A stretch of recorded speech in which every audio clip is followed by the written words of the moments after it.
Sa listahan nga gipakita sa PNP Regional Internal Affairs Service sa Region 12, naa sa 24 kanan motu proprio cases, batok sa pulis ang ilang kasamtangang giimbestigahan. Sagad niini ang reklamo batok sa pulis, kalabot sa gikaingong pagsupak sa Republic Act 9262 o Violence Against Women and Their Children. Illicit affair that nagreklamo of course yung offended party ng mga babae. Halimbawa, may binugbog, physically abuse, psychologically abuse, economically abuse, and of course ito yung mga tinatawag nating sexual abuse. Tungod niini, dunay pahimangno si Lopez sa mga pulis. Na observe natin ang batas na to kasi of course, di ba, sabi natin maka-sided ito sa kababaihan.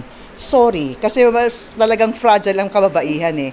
So dapat i-observe natin ang respeto sa pamilya, sa mga may karelasyon na babae, sa mga bata. Sa bahin ni Police Executive Master Sergeant Jojit Piñaflor, nakadistino sa PNP ABSI Group nga aron makahatag og maayong serbisyo sa komunidad, ang ngayang mahimong responsable sa pamilya. Magsugod kita sa ato ang kaugalingong pagtuo kay mao man mo guide tabang sa ato ang pamilya.